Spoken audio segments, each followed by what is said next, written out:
2절 말씀 보면 읽어볼까? 2절. 이스라엘 사람 몇 명? 3,000명을 택하여 그 중에서 몇 명은 2,000명은 자기와 함께 있게 하고, 그 다음에 1,000명은 요나단과 함께 베냐민 기브아에 있게 했다. 남은 백성은 장막을 보냈다. 사무엘과 사울과 함께했던 상비군 2,000명 가운데 지금 몇 명만 남았다고요? 600명. 15절에 600명 가량이었더라. 1,400명은 어디 갔어요? 1,400명 어디 갔냐고. 오늘 8절에 흩어졌다라 그랬잖아요. 흩어졌다. 이 흩어진 사람들은 앞달락에서 6절에 이스라엘 사람들이 위급함을 보고 절박하여 굴과 숲풀과 바위 틈과 은밀한 곳과 웅덩이에 숨으며 어떤 이브리 사람들은 요단강을 건너서 길앗 땅으로 도망갔다. 사울은 아직 길갈이 있고 그를 따른 모든 백성은 떨더라. 그러니까 일본 백성들도 도망간 것뿐만 아니라 사울과 함께했던 2,000명이 상비군인데 이들은 적어도 훈련이 되어졌을 법한데도 불구하고 상황을 보니까 우매히 죽어 이런 거 아니겠어요? 적들은 바다모래 같지, 병거가 3만 개지, 마병이 6천 개지, 이러니까 완전 상황을 보고 기가 팍 죽은 거죠. 그래서 같이 하고 있었던 2,000명 중에서 1,400명이 도망갔어요. 지금 사울왕에 있어서 위기가 발생했어요. 사울왕에 임하는 위기는 두 가지 위기입니다. 1절부터 7절을 통해서 물리적인 위기, 우리가 군사적인 위기라고 표현한다면 또한 물리적인 위기라고 말할 수가 있겠어요? 그래서 이 물리적인 위기가 있고, 그리고 오늘 같이 읽어본 본문을 통해서는 자, 물리적인 위기는 군사적인 위기인데 군사적인 위기는 물리적인 위기라면, 자, 우리 하나님께서 인간을 지을 때에 눈에 보이는 육체와 눈에 보이지 않는 영혼을 이렇게 가지고 사람을 지었죠. 그러니까 수억만 가지의 피조물 가운데 우리 인간만큼은 독특하게 지었다고 그랬어요. 모든 짐승들은, 모든 동물들은 그들의 형상으로 지었죠. 각종 짐승을 그들의 각 종류대로 짓고 그랬죠. 그들의 형상대로. 소는 소의 형상으로 지었고, 개는 개의 형상으로 지었고, 고양이는 고양이의 형상으로 지었다.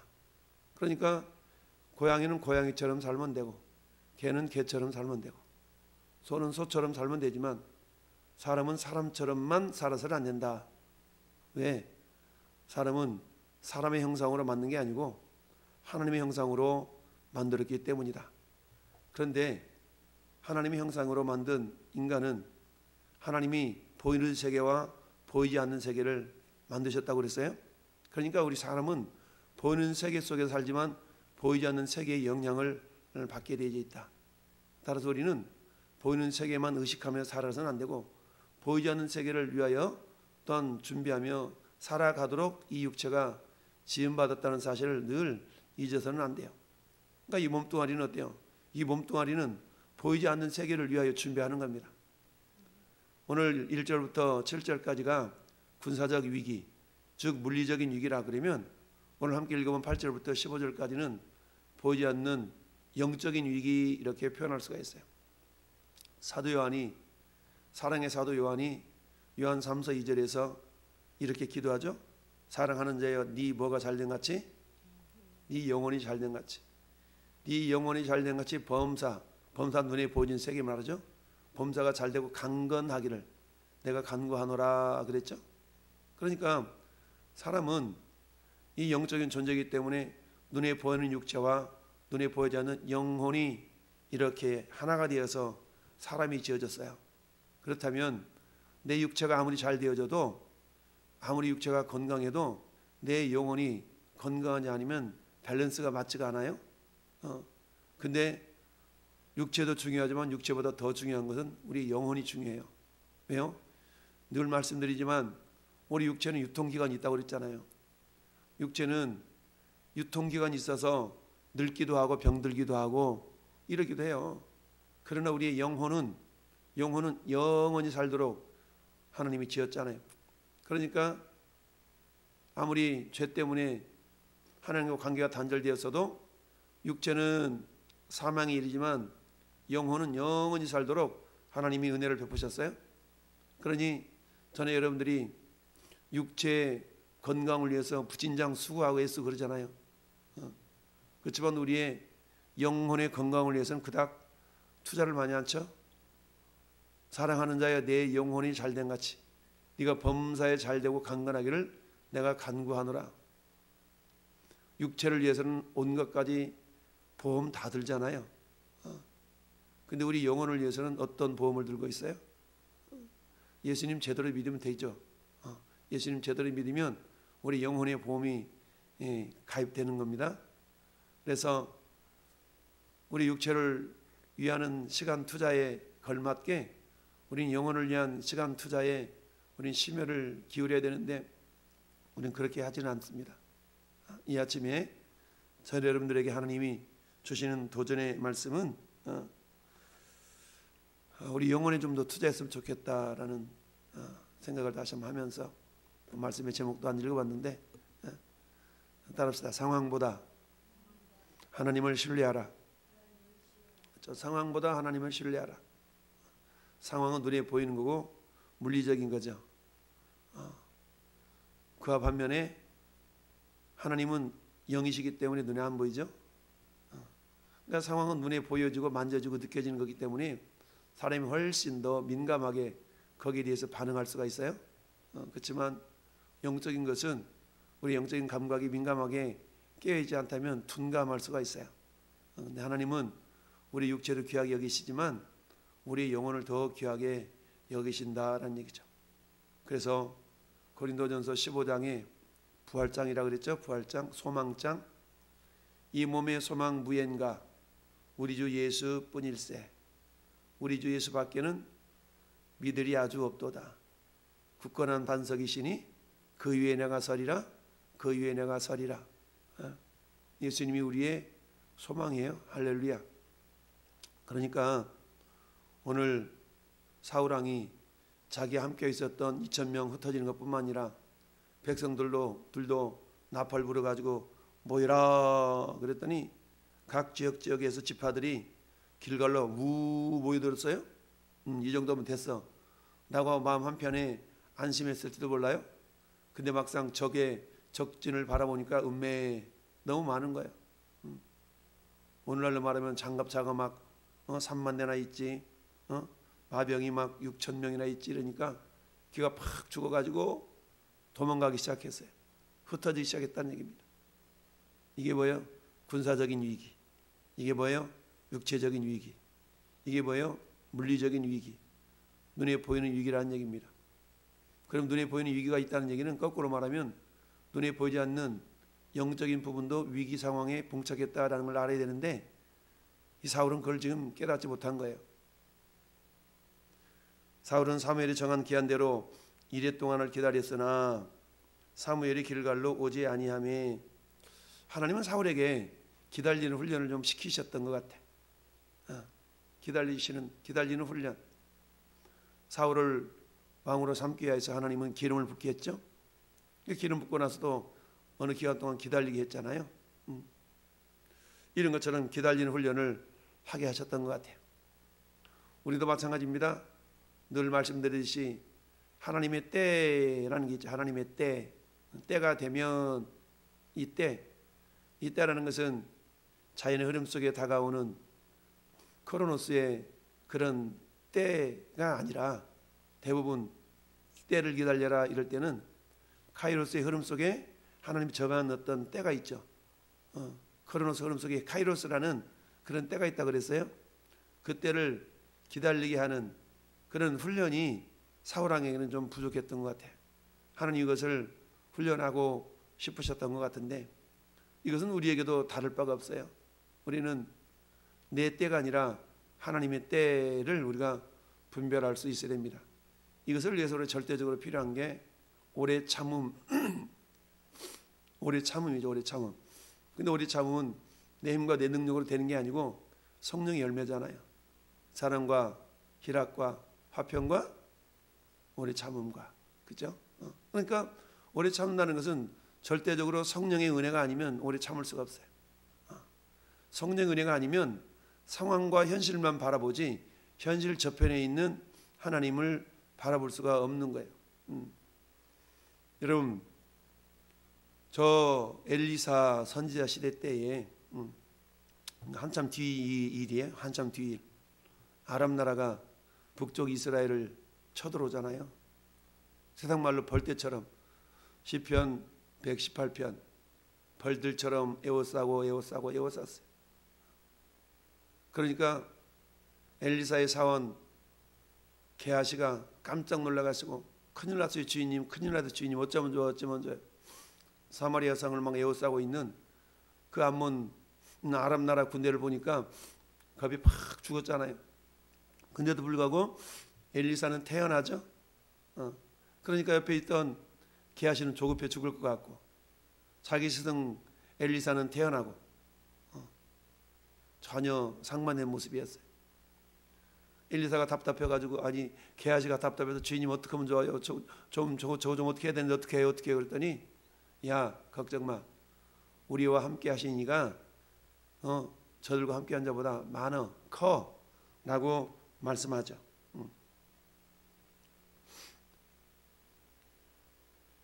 자, 그러면서 하나님이 엘리사의 사원 게하시를 이렇게 위로하시게 해서 엘리사가 기도하잖아요. 하나님 눈을 들어 보게 해주세요. 그러다 눈을 열었더니 막 불말과 불병거들이 막 성을 에워싸고 있는 게 보이죠?